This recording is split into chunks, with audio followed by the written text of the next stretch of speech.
Решила высказаться. Я буду разговаривать на армянском, но сначала я поблагодарю репатриантов. Я горжусь вами. Я не знаю, я бы смогла так делать, если я бы жила в другой стране. Молодцы вы и спасибо вам. Я сама родилась на улице Թումանյանը. Ես ծնվել եւ մեծացել եմ Թումանյան փողոցի վրա եւ Թումանյան 10 հասցել եմ այդ շենքը որ կառուցվել է առաջի բնակիչներից եղել է իմ պապիկը։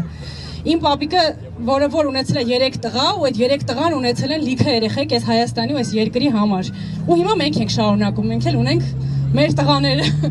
Մի խոսքով ժողովուրդ, ապրում ենք ու մեծանում ենք այս երկրում, անընդհատ մենք ինչ ասեմ, հարկ ենք մուծում, լավ հույսեր ունենք, մենք ունենում ենք դրսից առաջարկներ գնալու այս երկրից, մենք չենք գնում, մենք մնում ենք, տարի սերնդե սերունդ։ Մենք ուզում ենք մեր երկիրը ծաղկացնենք, չնայենք էկրանից այն կողմ, հեռախոսով, Viber-ով, Skype-ով, չգիտեմ, մեր քաղաքի վրա ու լրատվականներով, մենք ուզում ենք հենց տեղ լինենք ու լուծենք տեղում մեր քաղաքի խնդիրները ու մեր երկրի։ Լինելով պարտադիր չի լինել, էլի դենրոլոգ, որ շատ բաներից հասկանալ։ Օրինակ, կխնդրեմ պարոն Ավինյանին, օրվա մեջ 2 անգամ փողոցը անցնի, ընդեղից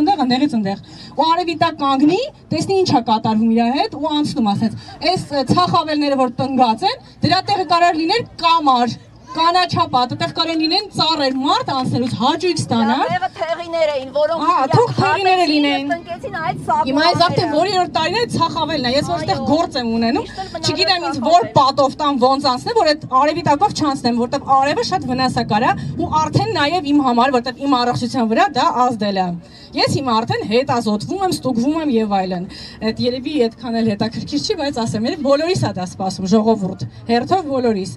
Ինչ եմ ուզում ասեմ, քաղաքը ստեղծող մարդիկ իրանց ձեռքը չի գնա, որ իրանք կտրեն ու ավիրեն։ Սենց անում են այն մարդիկ, ովքեր որ ընդհանրապես, չգիտեմ էլի, ինչ ասեմ,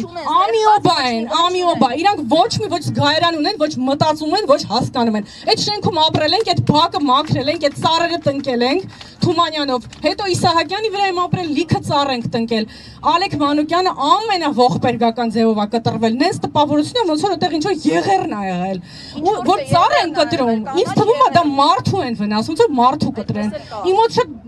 կենթանական է էլի այդ ամեն ինչը ազդում է իմ օրգանիզմի վրա։ Ծառը հենց սկսում են կտրել այնտեղից, որտեղ արդեն էլ պետք չի, էլ չի կարելի, արդեն իմ մոտ նես տպավորություն, որ կենթանի էակի սպանեցին իմ աչքի առաջ։ Բայց սպան դա գնում, ուզում եմ դա կանգ առնի։ Ու այն ինչ որ արդեն արվել է, թվում է թե դա էլ հետ բերել չի լինի։ Բայց եթե հնարավոր է դարավոր ծառը հանել տեղից դնել մեկ այլը, ու մեկ այլը կարելի է հանել, դնել այն ինչ որ մեզ պետք է։ Ես ուզում եմ որ այն ինչ որ արվել է, Սայաթնովա, Ալեք Մանուկյան, Թումանյան, եւ շարունակ մենք ինչ արվել, Սակուրա եք տնկել, ժողովուրդ լավ է կարի հանեք այստեղ տնկեք, այստեղ։ Թող մեծ ռոզովա է տոչկա լինի։ Երևանի սիմվոլի դիմաց թող վարդագույն շատ սիրուն պուրակ սարքեք, ես մենակ ուրախանամ կգամ ամբողջ օրը կնկարեմ, կասեմ շնորհակալություն։ Բայց այն փողոցները, որտեղ որ հետիոտնը ամբողջ օրը գնում գալիս է, ընդունեք ու հարգեք այդ մարդկանց, ժողովուրդ ստվեր ստեղծեք մեր համար։ Ես պարտավոր չեմ մեքենա առնեմ, որ ազատվեմ այդ խնդիրներից, չեմ ուզում ախպեր։